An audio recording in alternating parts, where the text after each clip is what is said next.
Um, if you are just getting with us, which is entirely possible because we just started this, we are working through a discussion of card play technique or the art of being lucky by Victor Mollo, and Nico Gardner. I always just say by Victor Mollo, but they work together and they've created this really awesome book. It's a pretty intermediate level, and it interweaves declaring play with defensive play. And so last week we looked at a chapter on finessing, which is chapter 1, and it was called about on not playing your high cards. We had a lot of pretty good discussion there about like when you should take finesses, what's the right order to take finesses, considerations that you should take when you're playing finesses. And what we're going to be looking at today is the defensive side of this, which is how do you actually defeat an opponent when they take a finesse. So, if you're interested in following along with our book, with like the book club, our discussion group, we just got started. The plan is to spend about 4 days on each chapter, and there are 20 chapters or so in the book, so it's going to take us about 3 months to get through this. And we have Discord discussion happening on Discord all the time. You can work backwards or forwards. And then every 4 days or so, which lines up with my streaming schedule, we'll be like doing a short segment like this. So if you are interested in following along and taking part, I highly recommend picking up the book. And I'm just going to say this again, like most of the content that I'm presenting here like is taken not directly from the book. I've made some adaptations, but really I do recommend checking out the book because there's a lot more information in here than what I'm going to be presenting. So the basic idea when you're trying to defend against a finesse is that it's all about this thing called trick promotion. And you might be used to thinking about trick promotion from the declaring side of things. Like, how can I get rid of my opponent? Like, if you have king, queen, jack between you and your partner, if you can drive out that ace, you've established some tricks.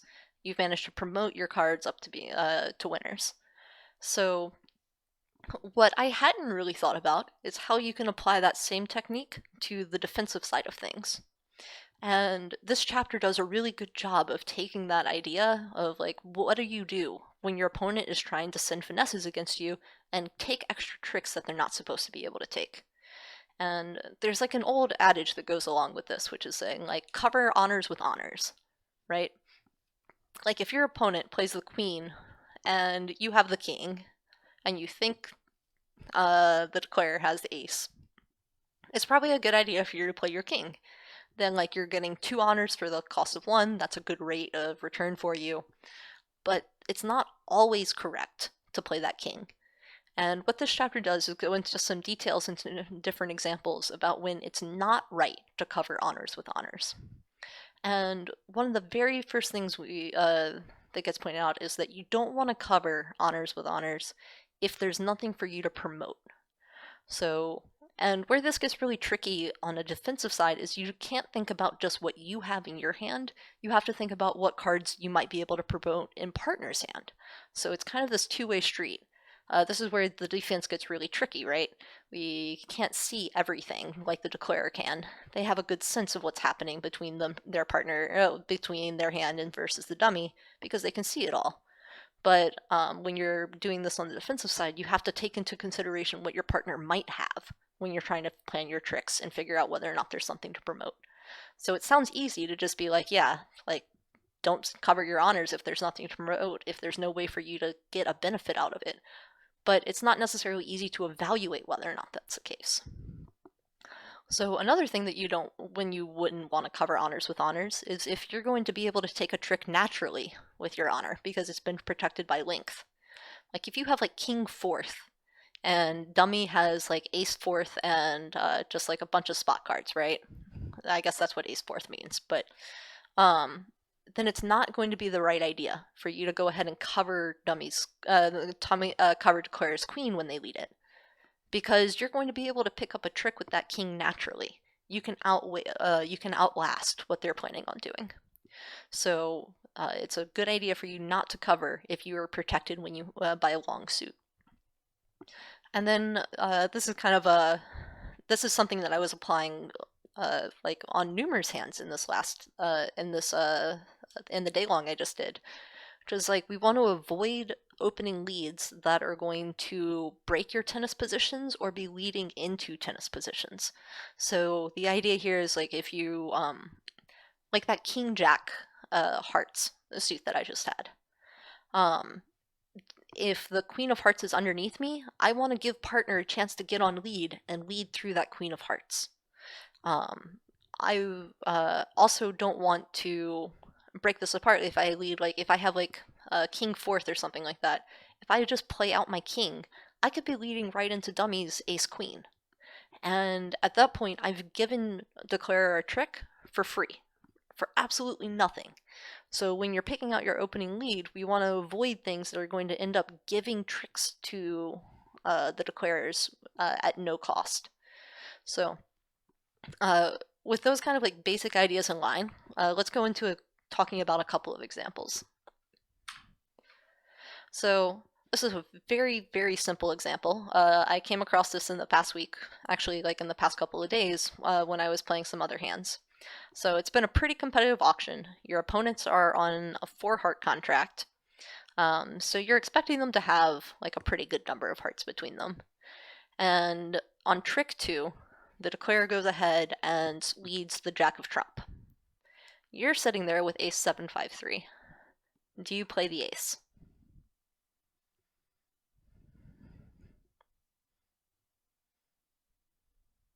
I'll give a couple of seconds for people to think about it.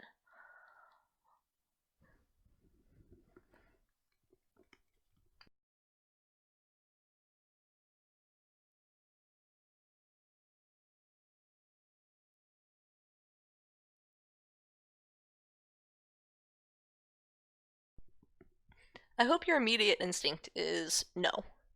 Playing the ace here gains you nothing. There's no possibility of promoting anything. You can see the dummy has queen 10, 9, 8 beneath this jack, so really the only question that's outstanding is where the king is. Okay, you're gonna cover. Oh, thanks so much for the follow, Lapras.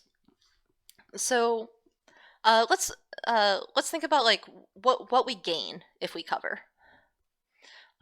So when we looking at like our basic ideas is we want to be thinking about covering if there's a chance to promote a trick from our partner, and we can think about covering if like we are not going to be able to generate a trick otherwise. So in this case, the only honor that we don't know the location of is the king of Trump. You know, we might have a pretty good sense that it's in the declare, but it's in the declaring hand. Based on this auction, you've ended up in 4 hearts. We'd hope they'd had some, like the high cards and hearts, but we don't actually know where it is. And that ace of Trump is going to be taking the ace of hearts is going to be taking a trick whenever we play it. It's guaranteed. There's no way for us not to take that trick. So, based on like these ideas here, we don't actually want to be covering. And what ends up happening is partner has a singleton king. So by not playing the ace here, we give partner a chance to actually come up with the win. They don't necessarily like, and if we play the ace instead, we end up eating 2 tricks out of our partnership. We want to we have to be thinking like not just about what we have in our hand, but is there a way for us to give something to our partner? So let's take a look at another example. So this one is adapted from some of the content in card play technique. So you're up against the dummy. The dummy has Queen Jack 4 in a suit, and the opponents are going ahead and they're leading Queen. You're sitting there with King 7-3. What do you think? Should we actually cover here, or do we wait?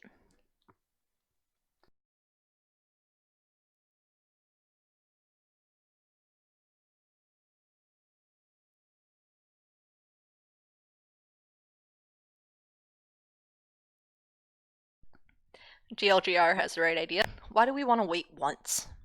What's the danger here? What's the card that we're hoping that we might be able to promote from partner?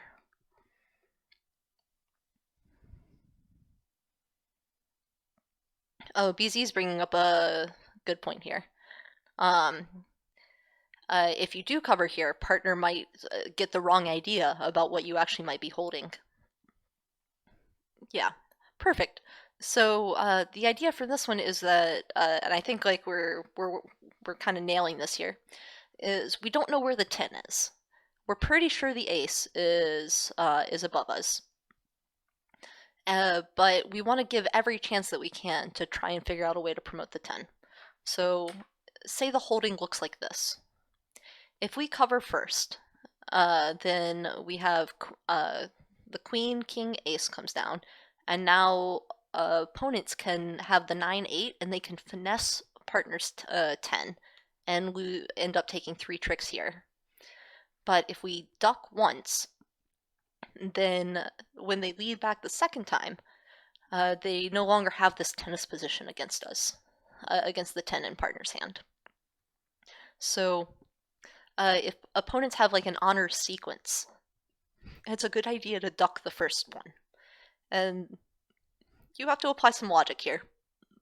You know, if like opponents are sitting on queen jack 10, it's really not going to matter what you do. They're just going to finesse it 3 times. But if you don't know where the 10 is, this is what we got to think about. How can we take advantage of what we don't know in order to give more, like to give chances to our partner? We have to give them a chance to have things.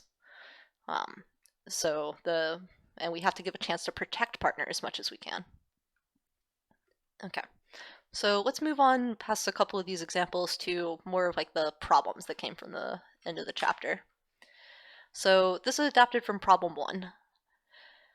The dummy comes down and you can see queen jack 9-8 in a suit, and you are sitting there with king 10.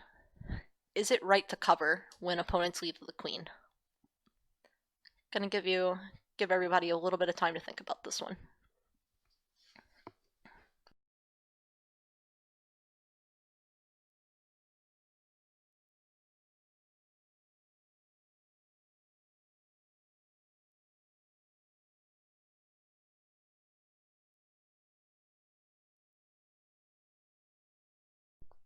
Okay, so GLGR is chiming in with cover. Maria's coming in with cover as well. Perfect. Excellent. Everybody's coming in with what is the right answer here. So if you're sitting with like king doubleton over this, like we've got king 10 in particular here, and we can see that opponents are missing 9-8. We're pretty sure that the ace is sitting in south. What we'd really like to have happen here is for opponents to lead through and take that finesse, take that hook against us. And the only way that we can make that, we can promote that 10, the only way that we can possibly take a trick with it is if we cover here. If we duck, we're just giving up. There's no chance for us to take a trick. We have to give the guess to declare. This is the important bit here. This is going to come up time and time again. We want to make sure that declarer is guessing when they have to. We want to give ourselves the best possible chance to promote any cards that we can. Okay. So let's try a second problem. I only have 3, so we've moved through this pretty quickly. So we're gonna have just a little bit of downtime after this, but I think this is a really important concept that I hadn't really considered from the defensive side. So I think this is a really good chapter. So this is from problem 5. You're sitting there with king 10 6-5, and you can see ace jack 3rd in the dummy. And opponent, the declarer leads queen. Do you cover here?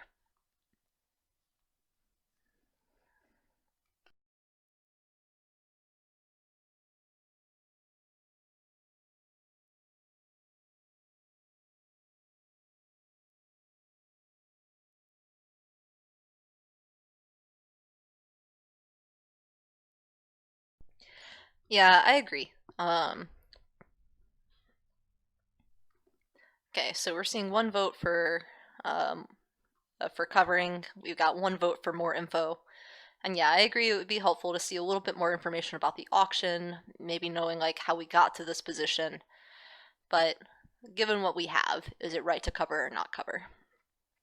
So we've got, gonna give just a few more seconds in case anybody else wants to chime in.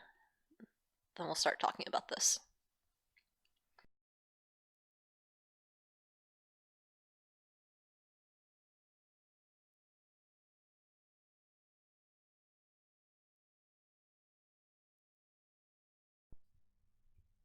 Okay, so let's think about what happens if we don't cover. So they play the queen. We play the Dr. Dogman's chiming in with another cover. Cool. So let's keep going with what I was saying. So we've got what happens if we don't cover?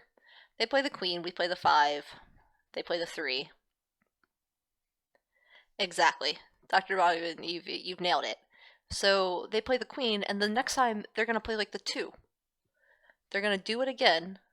Now, if you cover this time, you lose to the ace, and they get to win with their jack, and they end up taking 3 tricks instead of 2. If you cover, what ends up happening is you give yourself a chance to promote the 10. The queen gets led, and then once the jack comes out one more time, you're able to, you still can protect that, and now you have the master card in the 10. And you can restrict them to only having 2 tricks instead of 3. But if you don't cover, you are giving up. You are giving them the tricks. So it's it's pretty tough. Like I think these situations are hard to tell at the table. Like it takes practice, it takes experience. I think like honestly, like I think these problems are hard to solve just when I'm sitting there reading them in the book. So I think it's really nice that you get like a lot of the stuff laid out in the content like this. I do find it really helpful. Okay, this is going to be our last problem from this one, and it's an opening lead problem. Yeah, defense is harder than declare play. It's a lot more of a partnership game. Like you have to rely on your partner giving you the right information, and you have to rely on you being able to assimilate that information and process it. Like there's a lot more inferences happening. Like yeah, I think defense is pretty tricky. So this comes from problem 10, and this is relating to that last basic point that we were talking about, which is we want to avoid giving opponents we want to avoid losing position on opponents. And I think there's a little bit of discussion to be had on this problem, but I'll give everybody a chance to think about it, and then we'll chime in with a little bit more.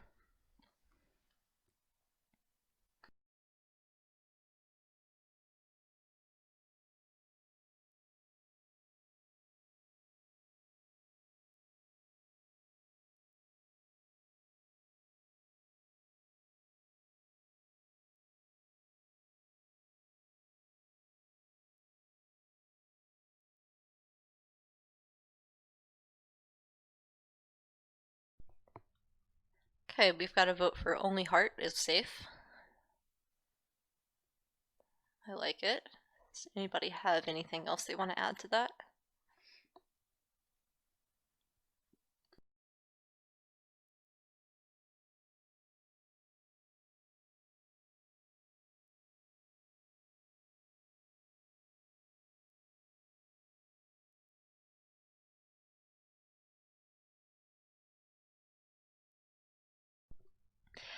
Yeah, BZ, I'd agree with that.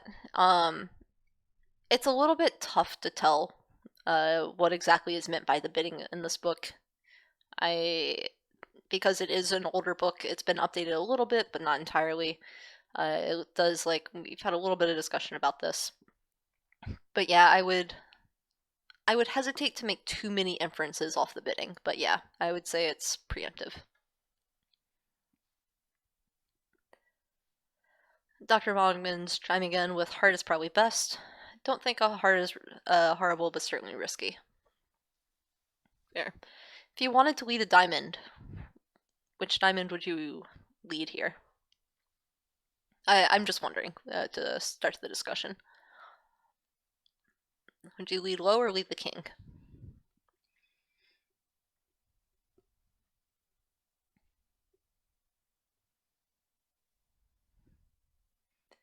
Queen of clubs looks reasonable, but the opener is more likely to have the king. Yeah, so you guessed the 3. Cool. Yeah, so if I'm looking at this, I think the hearts are pretty safe. Let's see.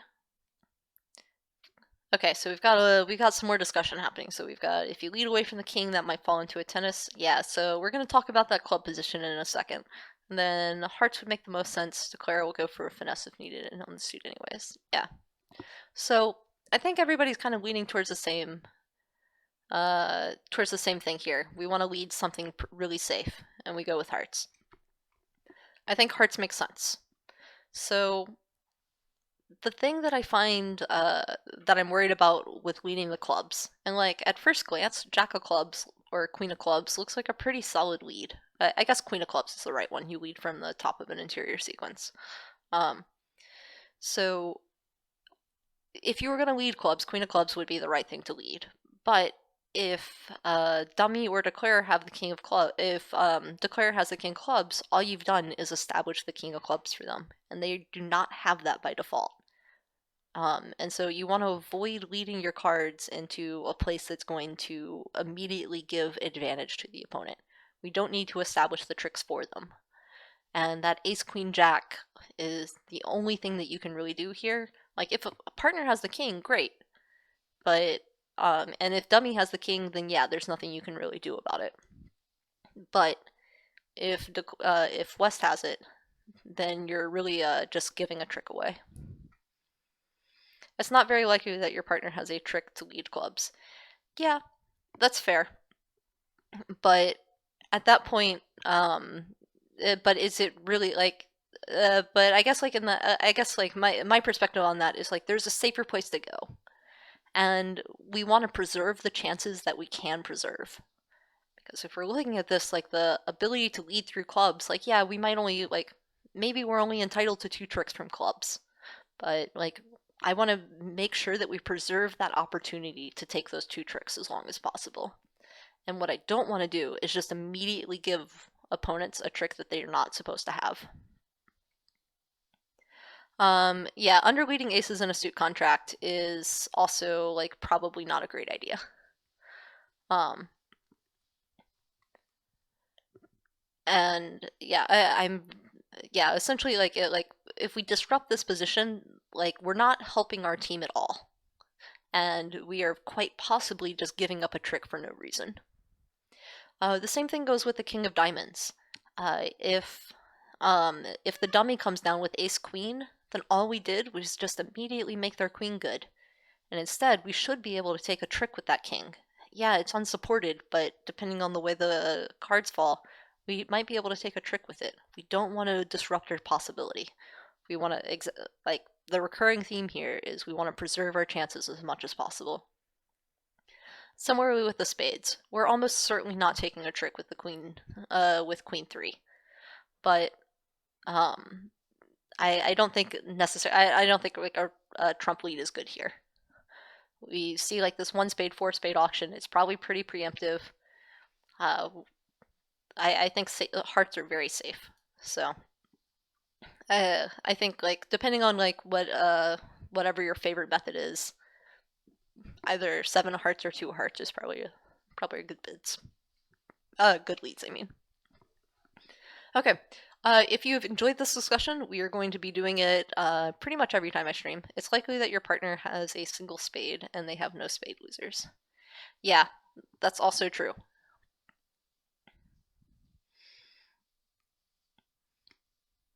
Declara might try to finesse the queen with a 3-2 split. Yeah, that's possible with the 1 spade 4 spade. Like it's. I don't want to make too many inferences based off of like because like this book is a little bit older and it's not necessarily modern, but yeah, like the spades could potentially still come down 3-2, and in that case, like you really don't want to give up the possibility again. We want to maintain the option, even if that option is almost non-existent. We still want to give ourselves a chance. The declarer may set us up on an in play. Yeah, they might. But I think like really, yeah, out of all of our options, the hearts are really pretty safe. On this auction, they have at least 9 and often 10 spades. I would hope that they have 10 spades on this auction, but yeah, there's a lot that we have to be a little bit careful with, like especially as we're going through the book, because the original copies were written like the 1950s, and it's been updated a little bit, but it's It's a little, gotta be careful. And yeah, so we also, okay, yeah, and this is a great example of like the very first example we looked at. We don't want to cut off, like we have no possibility for promotion. Like we're not gaining anything by leading the the Queen of Spades here. And if partner has that Kingleton, as we saw on trick one, we want to make sure that we give partner a chance to take that trick because they're not guaranteed it. Okay. If you are interested in continuing along with our discussion, we'll be tackling chapter 3 in the next couple of days, and I'll be back on Wednesday to do the next little segment in this. And honestly, I found this chapter really helpful. There's a lot of concepts here that I had never considered before from a defensive side, so I feel like I've gotten quite a bit out of it. And I hope that you are interested in continuing along with us, because the more people we have, the easier and the better it's going to be for all of us to learn what's going on. Yeah, I'm enjoying it. Thanks, GLGR. I want, it actually like puts a little bit of pressure on me to make sure that like I'm keeping up and like I'm reading through it and everything. I'm preparing a little bit. I think I need to fix my slides because I hate the way that I'm preparing them. The hand diagrams are just awful. The important thing is to try to cover the last of touching honors. Yeah, BZ, you're hitting on kind of like you're hitting on one of the points that I didn't acknowledge like very directly, which is that yeah, you've summarized it perfectly. You want to try and cover the last of touching honors as like a general good rule. There are a lot of details in this chapter about like specific situations, about leading from like King Doubleton, covering from King Doubleton versus King Third. There's a lot of opportunities, a lot of changes here that really there's a lot of nuance, I would say, that I did not capture at all in this discussion, and I would definitely recommend moving to the book to read a little bit more about some examples of things that are a little more subtle. Okay.